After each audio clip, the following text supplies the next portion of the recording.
গাছের একেবারে টাটকা তাল দিয়ে দুজনের পছন্দের ২ রকম পিঠা বানিয়ে নিলাম। মানে আমার পছন্দ তালের ভাপা পিঠা আর আরিয়ানের বাবার পছন্দ তালের বড়া পিঠা। তাই আজ দুজনের পছন্দের ২ রকমের পিঠার আয়োজন নিয়ে থাকছে আমার আজকের ব্লগটি। আসসালামু আলাইকুম এভরিওয়ান। কেমন আছেন সবাই? আশা করছি আল্লাহ তাআলার অশেষ রহমতে সবাই ভালো আছেন। আলহামদুলিল্লাহ আমরাও বেশ ভালো আছি। আমি শুরুতেই বলেছি গাছের তাল দিয়ে আজ পিঠা বানিয়েছি। তো এই গাছটা আপনাদের দেখাতে এখানে এসেছিলাম। গাছটা মূলত আমার এক প্রতিবেশী আন্টির। আন্টির এই গাছটাতে প্রতি বছর অনেক তাল আসে। আর মাশাআল্লাহ তালের সাইজগুলো বিশাল বড় আকারের। সচরাচর এমন বড় সাইজের তাল আমি কখনো বাজারে দেখিনি। আর তালগুলো খেতে একদমই তিতা লাগে না, খুবই মজা। আমি কিন্তু এখানে এসেছিলাম তাল গাছের ভিডিওটা করতে।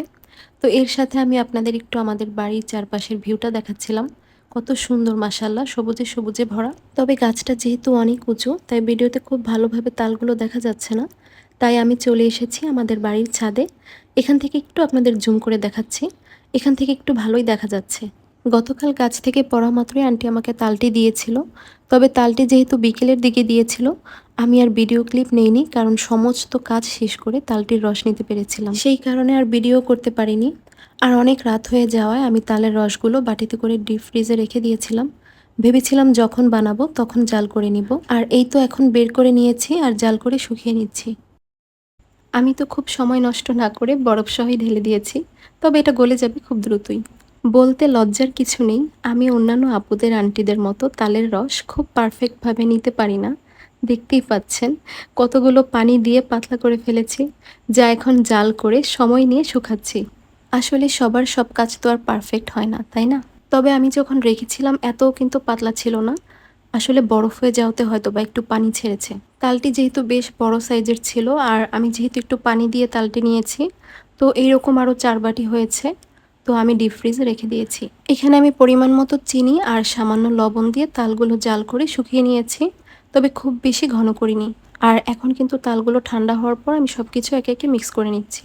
আমি কিন্তু আগেই বলে নিচ্ছি আমি এটা রেসিপি আকারে শেয়ার করছি না, তাই কোনো কিছুর মেজারমেন্ট আকারে বলছি না। আমি খুবই অল্প সময়ে সহজ করে যেভাবে বানিয়েছি আপনাদের সাথে তাই শেয়ার করছি। অনেকেই হয়তো বা এর থেকে সুন্দর আরও মজা করে বানাতে পারেন। তো আমি যেভাবে পেরেছি, যেভাবে আমার কাছে সহজ মনে হয়েছে, তো আমি ওইটাই আপনাদের সাথে শেয়ার করছি। তো আমি এখানে পরিমাণ মতো চালের গুঁড়ো দিয়েছি, বেশি করে নারিকেল কোড়ানো দিয়েছি আর সাথে ময়দা অ্যাড করেছি। কারণ আমার কাছে মনে হয় শুধু চালের গুঁড়ো দিয়ে পিঠা বানালে পিঠাটা ঠান্ডা হলে একটু শক্ত হয়ে যায়। তাই আমি সামান্য সফট রাখার জন্য ময়দা দিয়েছি। আমি ময়দাটা চালের গুঁড়ো থেকে একটু কম দিয়েছি। আর হ্যাঁ, আমি কিন্তু এখানে বেকিং পাউডারও ব্যবহার করেছি। তো আমি সব কিছু ভালোভাবে মিক্স করে কয়েক ঘন্টার জন্য এমন ঢাকনাযুক্ত একটি বাটিতে ঢেকে রেখে দিচ্ছি। আপনারাও বানালে একটু সময় নিয়ে রেখে দেওয়ার চেষ্টা করবেন, এতে করে সব কিছু ভালোভাবে মিক্স হয়ে যাবে। দুপুরে খাওয়া দাওয়ার পর বিকেল ৪টার দিকে কিচেনে চলে এসেছি। পিঠাগুলো এখন ধীরে ধীরে বানিয়ে নেব।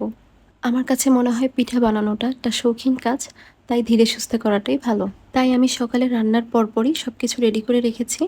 আর এখন বানাচ্ছি, যেহেতু এখন অন্য কোনো কাজের টেনশন নেই, তাই মনোযোগ দিয়ে পিঠাটা বানানো যাবে। আর মনোযোগ সহকারে যে কোনো কাজ করলে কাজটা কিন্তু পারফেক্ট হয়। এখানে আমি একই সাইজের ৬টি বাটি নিয়ে নিয়েছি আর এতে সামান্য ঘি দিয়ে ব্রাশ করে নিয়েছি। চাইলে এখানে তেল দিয়েও ব্রাশ করা যায়, তবে আমার কাছে পিঠার মধ্যে কেন যেন তেলের স্মেলটা না ভালো লাগে না। আর বাটিগুলো যেহেতু একেবারেই নতুন, তো এর কাগজগুলো আমি অনেক উঠানোর চেষ্টা করেছি, তো উঠাতে পারিনি। তবে আমি কিন্তু খুব ভালো করে পরিষ্কার করে নিয়েছি। এখন আমি পিঠার মিশ্রণগুলো পরিমাণ মতো ঢেলে নিচ্ছি। তবে পুরো বাটি ভরে ঢালা যাবে না, যেহেতু এগুলো অনেক ফুলে উঠবে। আর আরেকটা কথা আমি কিন্তু বলতেই ভুলে গিয়েছিলাম, আমি কিন্তু এই একই রকম মিশ্রণ দিয়ে আজ ২ রকমের পিঠা বানাবো। আর এই তো দেখতেই পাচ্ছেন, কিছুটা সুন্দর দেখানোর জন্য আমি উপরে একটু নারকেল দিয়ে দিচ্ছি। আর এটা কিন্তু খাওয়ার সময় মুখে যখন লাগবে বেশ ভালো লাগবে। আর এগুলো ভাপে দেওয়ার জন্য আমি কিন্তু অলরেডি রাইস কুকারে পানি গরম হতে দিয়েছি।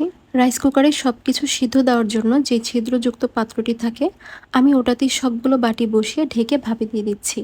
আমার পছন্দের পিঠাটি তো আমি এক পাশে ভাপে দিয়ে দিয়েছি। আর আরেক পাশে আরিয়ানের বাবার জন্য যে বাকি মিশ্রণগুলো ছিল, ওগুলো দিয়ে তালের বড়া পিঠা বানিয়ে নিচ্ছি। আরিয়ানের বাবা এই সময় বাড়িতেই ছিল, তো উনি তো একেবারে অস্থির হয়ে যাচ্ছে কখন তার পছন্দের পিঠা হবে আর কখন খাবে। আরিয়ানের বাবা এই টাইপের তেলে বানানো পিঠাগুলো না খুব পছন্দ করে। তবে আমার ছেলে একটাও এগুলো খায় না, ও একদমই পছন্দ করে না। আর এই তো মাশাআল্লাহ, পিঠাগুলো বেশ ফুলে উঠেছে। আর আরিয়ানের বাবা কিন্তু এর মাঝে কতগুলো খেয়েও ফেলেছে। আলহামদুলিল্লাহ, উনি তো পিঠাগুলো খেয়ে অনেক প্রশংসা করেছেন। আর এই পাশটাতে আমার ভাপানো পিঠাগুলোও মনে হচ্ছে হয়ে গেছে। তো আমি একটু কাঠি দিয়ে চেক করে নিচ্ছিলাম। আমার এই পিঠাগুলো হতে মোটামুটি ২৫ মিনিটের মতো লেগেছে। তো আপনারা এভাবে বানালে সময়টা একটু কম বেশিও হতে পারে। আর এই তো দেখুন পিঠাগুলো খুব সহজে বের হয়ে এসেছে। আর দেখতেও কিন্তু মাশাআল্লাহ খুবই সুন্দর লাগছে। আর এই ছিল আমার আজকের ২ রকমের পিঠার ফাইনাল লুক। তো আপনাদের কাছেও আমার আজকের ভিডিওটি কেমন লেগেছে অবশ্যই জানাবেন। আর আজ তাহলে এখানেই বিদায় নিচ্ছি। আল্লাহ হাফেজ।